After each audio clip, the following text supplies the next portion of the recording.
Porque diferimos de los modelos comúnmente aceptados, te presentamos Diálogo Alternativo. Un espacio para el acompañamiento y debate de la política venezolana. Diálogo Alternativo con Gustavo Martínez Rubio. A continuación por Radio Fe y Alegría, 1390 AM y 105.7 FM.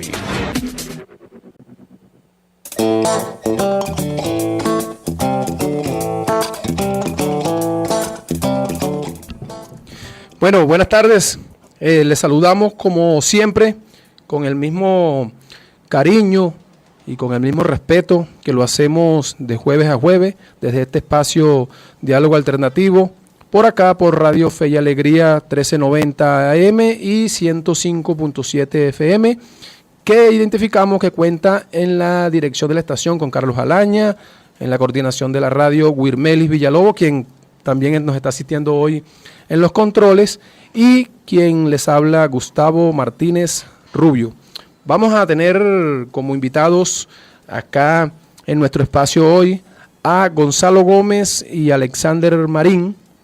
Ellos son integrantes del equipo operativo nacional de Marea Socialista, con quienes vamos a estar conversando durante esta hora sobre lo que ha sido indudablemente un año marcado por las inmensas dificultades para el pueblo trabajador, para los sectores populares, a partir de, de lo que ha sido indudablemente que el gobierno nacional o el PSUV gobierno, el principal responsable con la aplicación de sus políticas y también, por supuesto, con la complicidad de lo que hasta hace poco se agrupaba en esa coalición conocida como la Mesa de Unidad Democrática. Y lo voy a repetir una vez más, decimos que hasta hace poco porque para nosotros ya, o por lo menos para mi caso particular, seguir hablando de Mesa de Unidad Democrática ya sería hablar de una entelequia, pero que indudablemente que estos dos factores que son conformantes de la conocida polarización tienen la gran responsabilidad de todo el descalabro y de una crisis económica y social por la que está atravesando nuestro país, pues sin parangón. Pero fuera de esos sectores o factores que conforman la polarización, por supuesto que han habido otros que han estado actuando en el quehacer político y la lucha de proponiendo, debatiendo y acompañando desde los distintos escenarios y disputas a los sectores con más criterio clasista, autónomo, independiente, y uno de esos factores, pues indudablemente que es Marea Socialista. Por eso hemos repetimos que hemos querido invitar a Gonzalo Gómez y a Alexander Marín. Bueno, hagamos, compañeros, les propongo una especie de balance para iniciar de lo que es ya, estamos ya a escasos 10 días para que finalice el año 2017 y decía hace rato un año marcado por las distintas dificultades y sobre todo también por el avance autoritario del gobierno, donde cada vez, por supuesto, se cierran más los espacios, donde hay menos democracia, y resulta que los últimos 3 o 4 meses hemos pasado, por ejemplo, de un momento de principio de año donde se boicoteó, yo creo que es un término bien acertado para así calificarlo, la posibilidad de que el pueblo hubiese sido consultado si quería, en algún momento sí lo fue, la posibilidad de activar un referéndum revocatorio. Entonces, luego, en los últimos 3-4 meses pasamos a 2 elecciones donde se nos convocó de manera introspectiva, apresurada. La semana pasada, por ejemplo, Eduardo Samán, que fue uno de los que participó en las recientes elecciones municipales, hablaba de lo difícil que se ha convertido para los distintos factores políticos poder participar en elección alguna, ¿no? Entonces decía que en los últimos 4 meses, finalizando este 2017, se celebraron elecciones a gobernadores y elecciones y las elecciones municipales, que ahora a causa de 15 días apenas se acaban de realizar. Desde Marea Socialista, empezamos contigo, Gonzalo. ¿Qué balance general hacen de este año y desde ese quehacer, ¿no? ¿Cómo Marea ha actuado? Por supuesto, yo creo que hace falta resaltar las distintas dificultades, no solamente desde el punto de vista electoral, sino incluso desde la participación política y desde el ámbito democrático, ¿no? Todo lo difícil que se ha convertido para hacer política en nuestro país, pues. Bienvenido, Gonzalo. Bueno, muchas gracias por la invitación. Entiendo que te refieres al balance del año, ¿no? Completo. Sí. La evaluación de lo que ha sido el año 2017 políticamente. Bien, hay una distinción que tendríamos que hacer si pudiéramos segmentar, pues, etapas, ¿no? O fases que se han podido ver a lo largo de este año.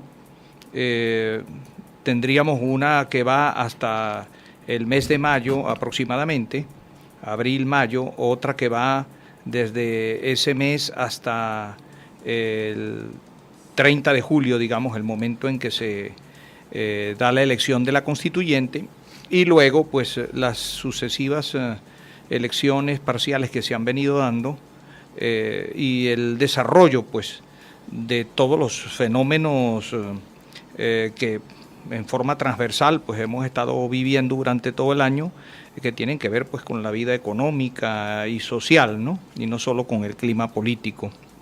En los primeros 4 meses del año nosotros nos encontrábamos pues con un gobierno que venía de haber recibido una derrota política importante cuando se produjeron las elecciones de la Asamblea Nacional, y desde el punto de vista político pues teníamos una situación de impasse, pues de conflicto de poderes y de desconocimiento mutuo entre unos y otros, ¿no? A partir de el mes de mayo, cuando el gobierno anuncia que va hacia una constituyente, se desatan toda esta serie de protestas liderizadas por la oposición, pero que a nuestro juicio involucraron a sectores de las clases medias, sectores profesionales, sectores populares incluso, que mostraron su malestar, su descontento, su desagrado con el gobierno por el manejo de las políticas económicas, por las condiciones concretas en que estaba viviendo pues nuestra gente y sigue viviendo, aunque empeorando en ellas. Esas protestas llegaron a tener grandes dimensiones, fueron protestas muy masivas, con participación en algunos casos pues miles y miles de personas. Hay movilizaciones que pueden haber sido tan grandes como las que se conocieron en la época aquella del año 2002. Pero estas movilizaciones fueron derivando en acciones de vanguardia muy violentas, aisladas, de grupos, sobre todo grupos de jóvenes, que fueron siendo reprimidas y que de alguna manera pues le dieron también elementos y formas de justificación por su carácter al gobierno para poder enfrentarlas. Y finalmente pues se produce una derrota, pues digamos, física, porque hubo muertos, porque hubo heridos, porque hubo detenciones, porque se desarticuló buena parte de la base y de la dirigencia de calle, y bueno, eso luego se corona con lo que consigue el gobierno al aprobar al elegir a los miembros de la constituyente. Aprobarla no, porque en ningún caso se llamó a un referéndum para consultar al pueblo si se quería la constituyente y en qué términos, ¿no? ¿Fue la constituyente un ejercicio de espacio democrático? No, para nosotros no es un ejercicio de espacio democrático, porque al revés de lo que se hizo en los antecedentes históricos que tenemos, en la época en que Chávez llama al proceso constituyente, no hubo consulta al pueblo ni hubo participación plural, posibilidades de participación plural de todos los demás sectores de la vida política del país, independientemente de lo que opinemos sobre ellos. Y lo que sale de ahí es una constituyente del poder constituido, una constituyente de la casta burocrática que está en el gobierno fundamentalmente, aun cuando hayan participado también algunos sectores con vinculaciones con las comunidades, con comunas, pero que están entrando en conflicto, como lo vemos ahora en el caso de esta candidatura de Ángel Prado, de Simón Planas, no reconocida por la constituyente y no reconocida por el CNE y que ha motivado grandes protestas. Ya vamos para allá, Gonzalo, pero quiero retomar un poco el tema de las movilizaciones de abril a julio. Alexander, ¿se filtró algo de progresivo de esas movilizaciones en aquellos meses?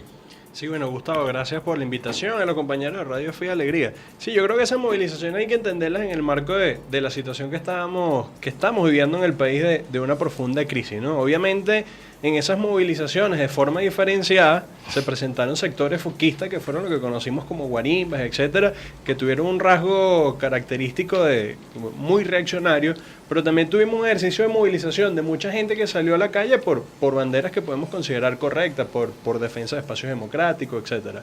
Lo lamentable de ese ejercicio de movilización, que fue muy importante, es que quienes estaban al frente como dirección política era una dirección política que no tiene un proyecto de país claro y que simplemente está pendiente de asumir el poder, no para sacar al gobierno, al país de la crisis, sino para profundizar sus mecanismos de negociación que ya hoy tienen instalados con el gobierno nacional.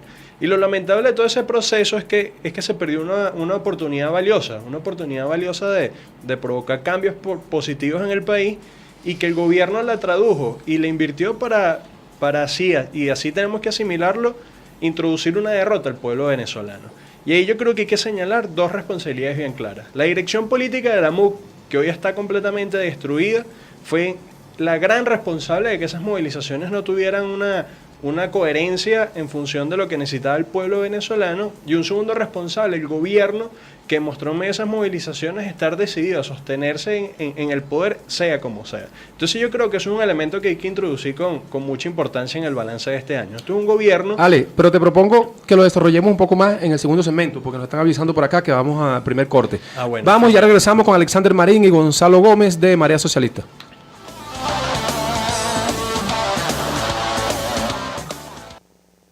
Diálogo Alternativo, un espacio para el debate de la política venezolana.